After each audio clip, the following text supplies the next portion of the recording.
about our upgrade plans for the Jefferson area. I want you to know, first of all, that we understand that there have been internet speed issues in Jefferson, and we've been working for some time on these issues, and we've got good news to report tonight. The speed issues, as most of you know, are due to the tremendous growth in the internet usage that not just Windstream as a provider has seen, but all service providers have experienced over the past few years.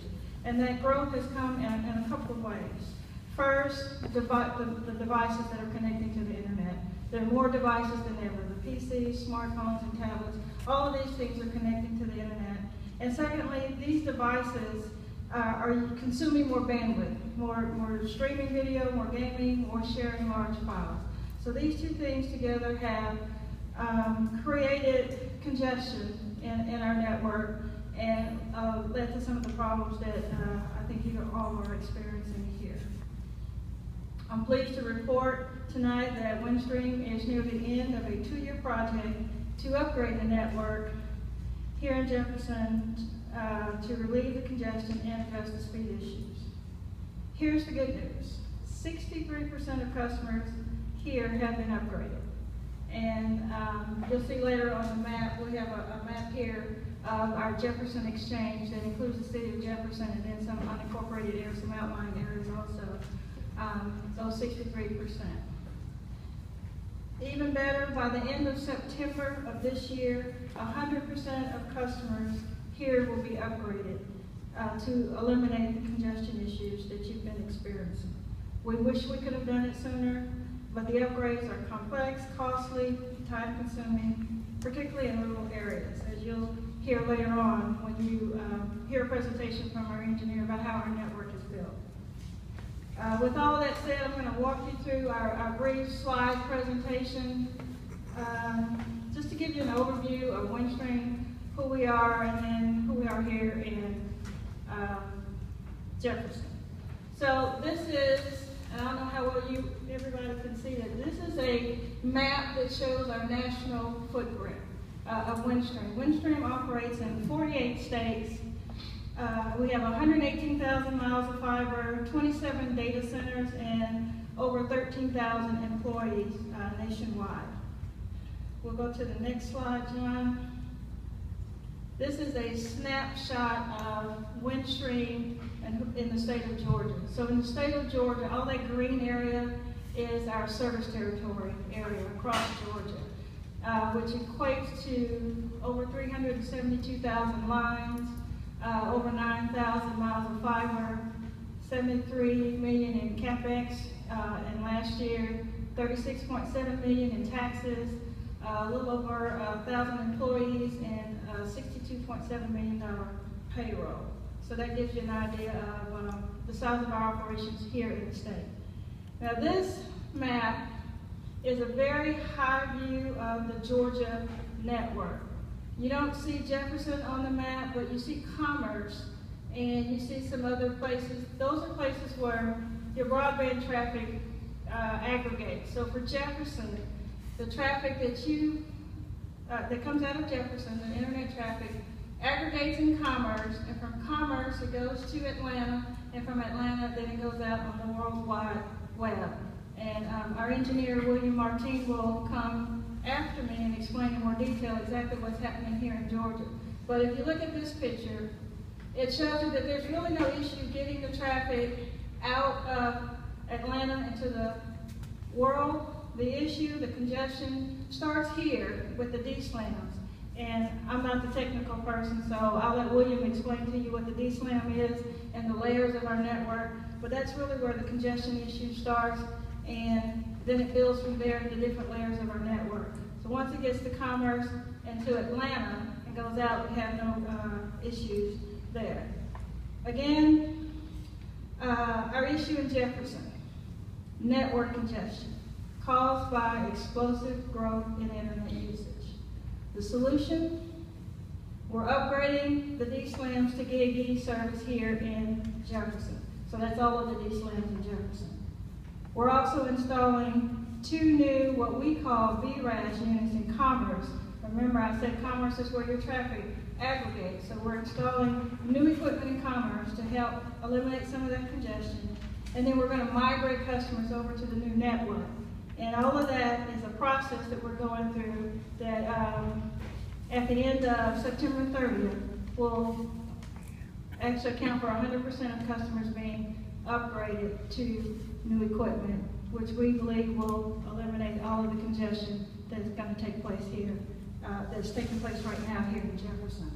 I didn't do this earlier, so let me briefly just introduce the members of the Windstream team who are here. Again, my name is Betty Willis. I handle the government affairs for Windstream in the southern region, which includes Georgia and 5 other states. I am based in Atlanta. And the rest of our team will just stand real brief. They're a little shy. William Martin is our broadband engineer.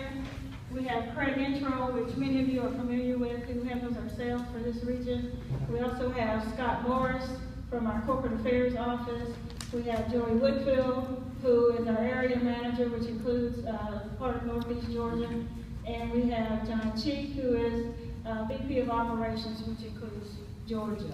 At this time, if we can go back, John, to that previous slide, the network slide, and leave it there. William is going to come and talk about the specifics as they relate to Jefferson.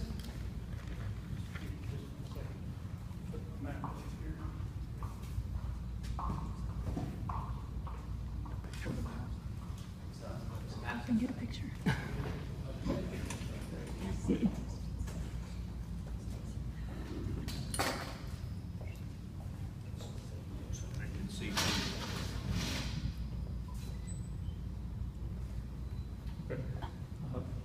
Mr. Mayor, City Council, ladies and gentlemen, good evening. As Betty said, my name is William Martin, and I work in the broadband engineering department within Windstream. It's got a lot of the responsibility for upgrading the DSLAMs, installing our broadband network equipment, and monitoring capacity on the network. I basically have 3 things to cover tonight.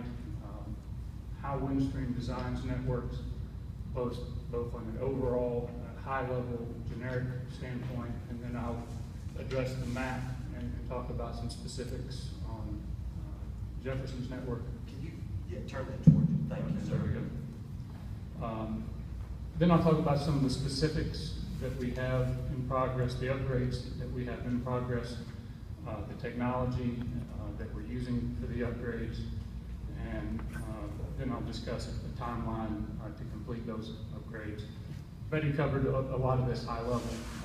Again, ultimately, 100% of the customers in Jefferson, and not just the Jefferson city limits, but from a Windstream perspective, is the Jefferson Exchange, which includes a significant portion of the county as well. I'm sorry, sir. Can we get what towns it includes? I know we've got several people here that are from outside the immediate Jefferson area. Yes, and the map will be available after we conclude. That everyone can come up and kind of see, where do I live? Where does that leave? Leave them in the timeline to get upgrades done. So network design from a high level. Windstream's broadband network is designed in a very pyramidal fashion. And at the bottom of that pyramid is, as Betty mentioned, something called a DSLAM. And that's a digital subscriber line access multiplexer. That's the first point in our network where we aggregate customers onto a uplink circuit or a backhaul circuit. The copper wires run from your house to the DSLAM and terminate there. The second level in the pyramid is the BRAS. That stands for a Broadband Remote Access Server. And as Betty mentioned again, the BRAS layer for Jefferson is in commerce. And then we asked to go back to the map on the screen. That shows the third aggregation layer, which is the internet drain. And for all of Georgia, that comes out of Atlanta.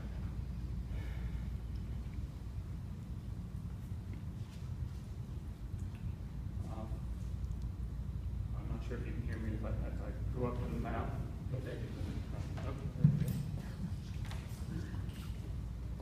So, as I mentioned earlier, the highlighted, the shaded areas, the yellow, green, and let's call it pink, represent the Jefferson exchange, which does include all of the Jefferson city limits, and then areas up towards Pendergrass.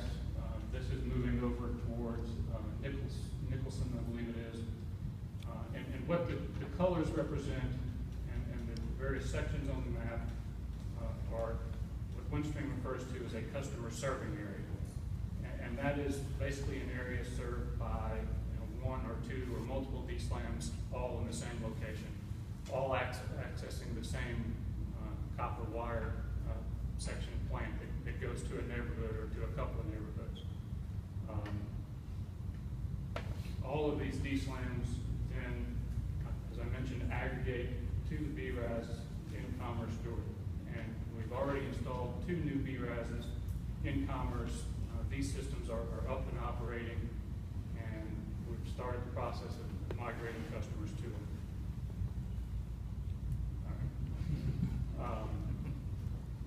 So the point here is there's 3 levels to our network. The uppermost and biggest level, is not experiencing any congestion or latency. To get individual